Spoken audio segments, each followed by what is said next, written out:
Hey y'all, welcome back to my channel. In today's video, I'm going to be sharing 5 really easy and simple dinner ideas that I've recently made for my family. So first up, I made lasagna soup for the first time. I feel like this is a very popular recipe right now, and there is so many recipes out there for this. I did not know which one to go with. So this is the one that I'm going to try out first. So I started by browning up 1 pound of ground beef. When it's about halfway cooked through, that's when I personally like to go in and season my meat. So I just seasoned it with salt, pepper, and onion powder.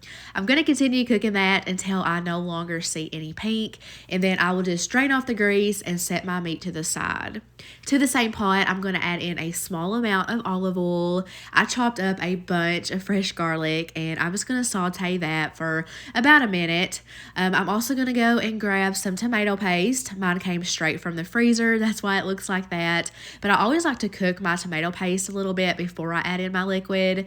But it wasn't melting down fast enough, and I didn't want my garlic to burn. So I went ahead and added in my 4 cups of beef broth. I'm also going to add in 1 can of diced tomatoes as well as 1 can of crushed tomatoes. And both of those were just normal size cans.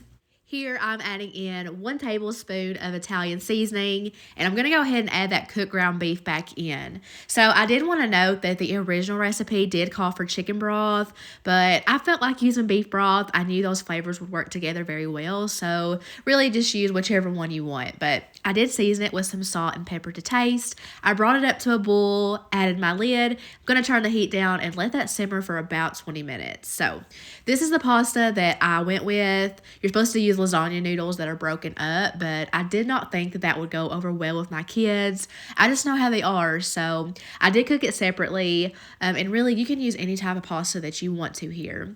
I am going to make a quick little ricotta mixture that's going to be like dolloped over the soup. I didn't measure anything, but I just did a big spoonful of the ricotta.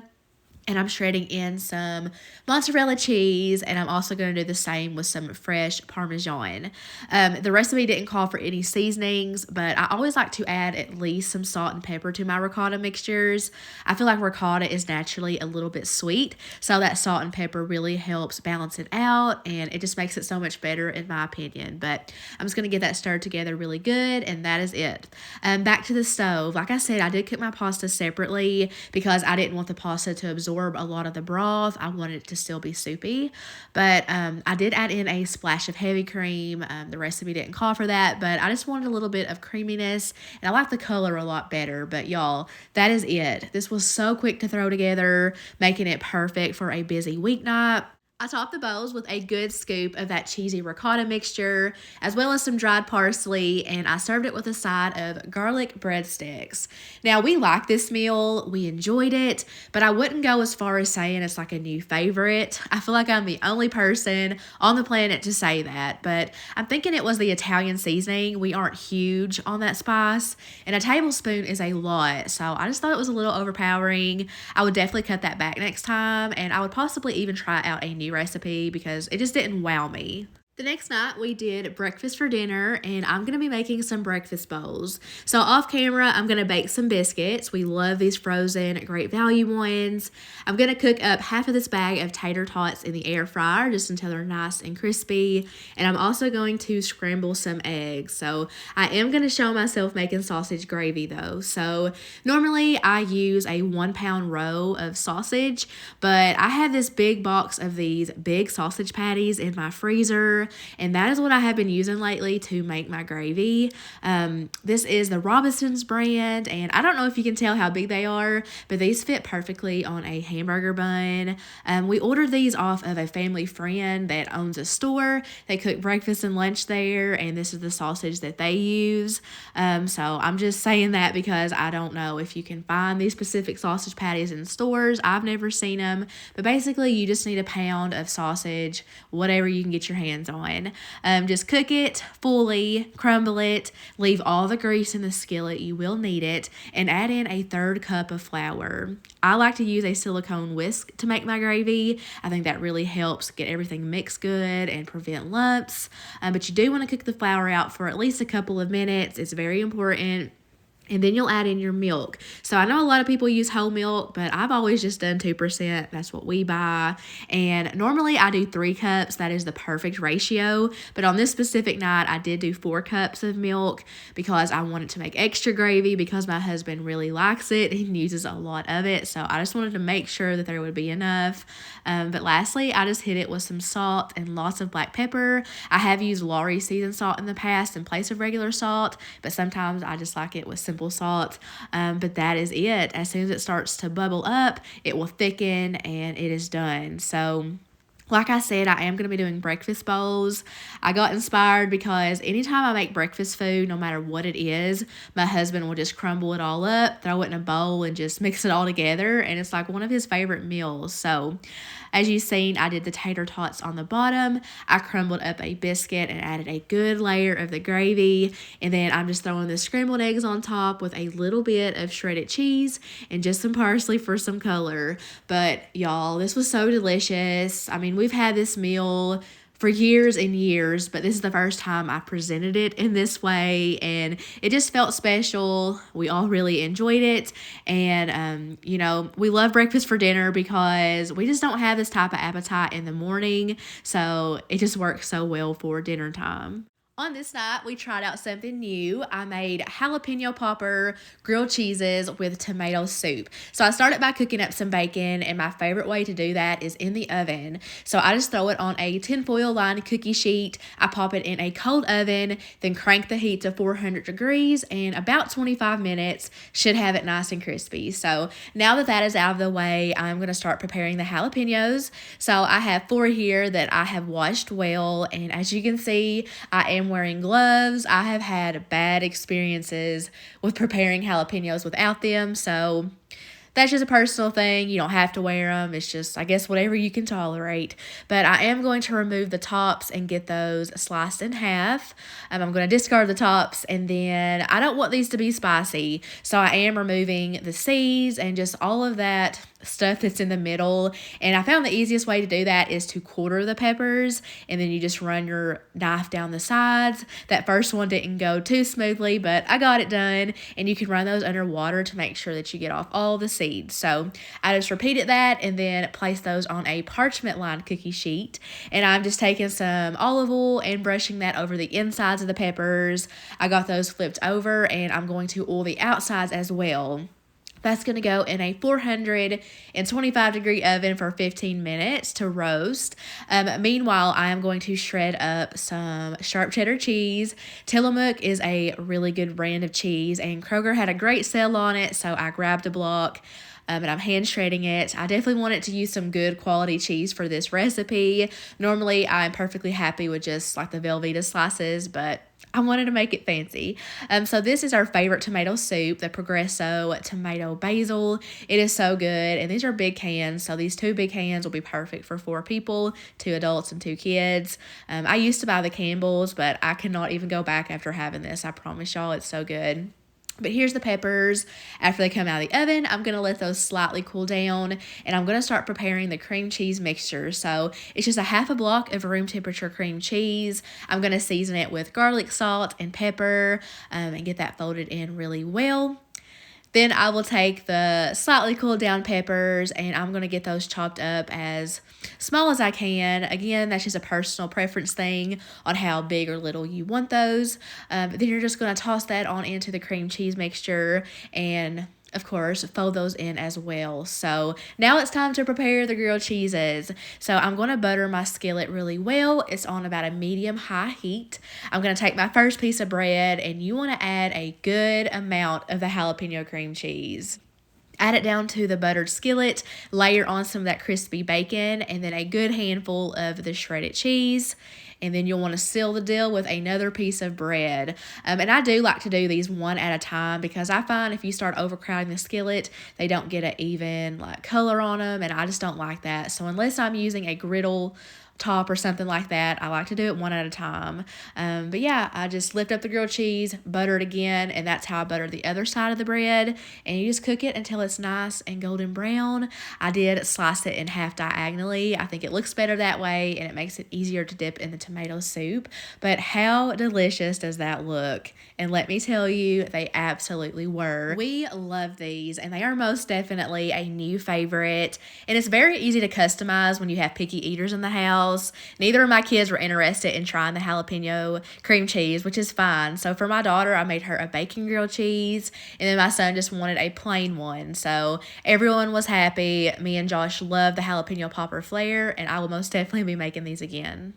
Okay, so on this night, part of our dinner is going to be some basic French bread pizza.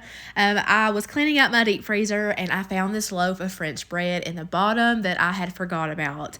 I bought this in April of 2022 and I was for sure thinking that it was going to be freezer burnt and just not good. But after I thawed it out and looked at it, it looked really good, and surprise, surprise, it came out amazing. It tasted so fresh after it was baked, and you wouldn't have even known it was frozen. So I just think these are so great to pop in the freezer when you can, because you can just pull them out and do so many different things with it.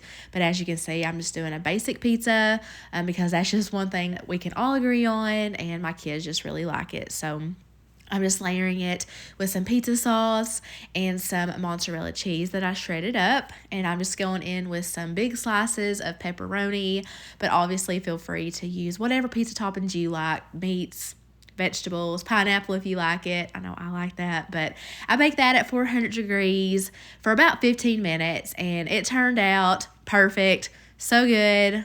And yeah, like I said, it's basic. So now for the exciting part. I'm doing subs in a tub for the first time. On TikTok, I have seen so many people ordering this at restaurants.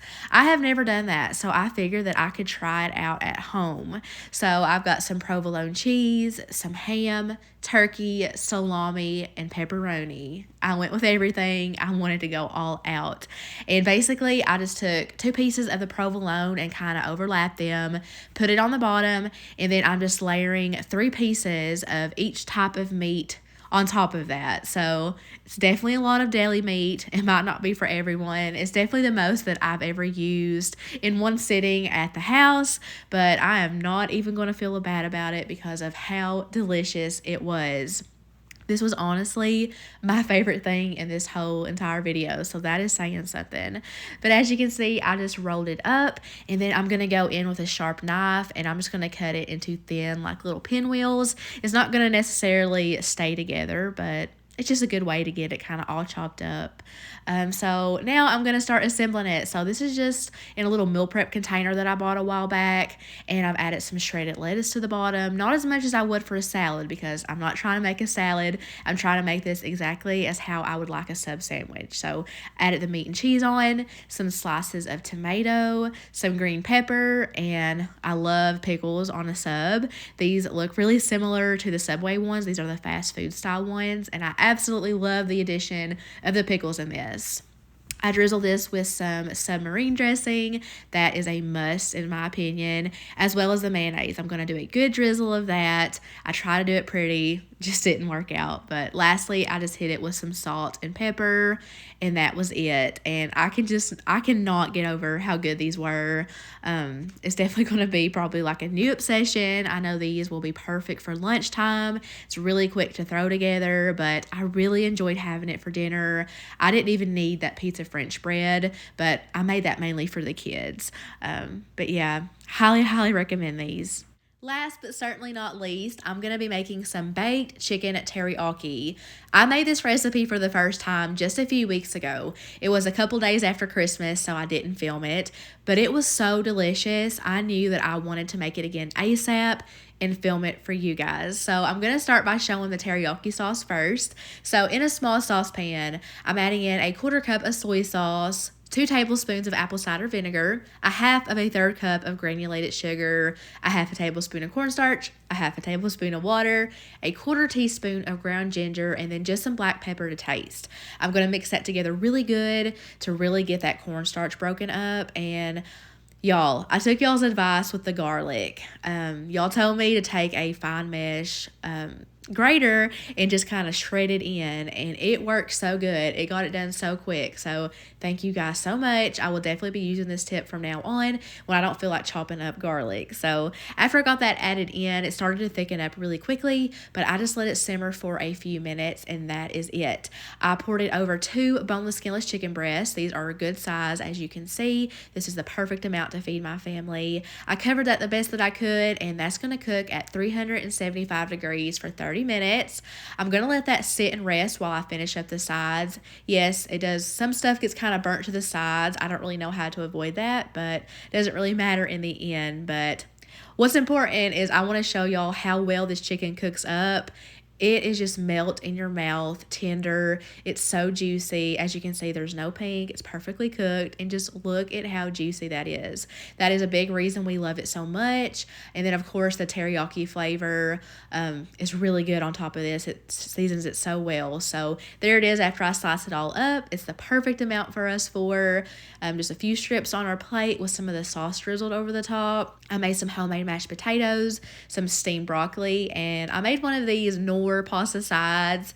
I have not bought this in years. I used to have that a lot as a kid, and I bought it hoping that the kids would like it, but surprisingly they didn't. I was sure that they would, but they were in a mood this night. But this was a really delicious meal. I really recommend it, guys. But that is all I got for you in today's video. I hope that there was at least one recipe in here that you'd like to try. I want to thank you so much for watching the video. I hope you all have an amazing and safe weekend, and I will see y'all in my next video. Bye, guys.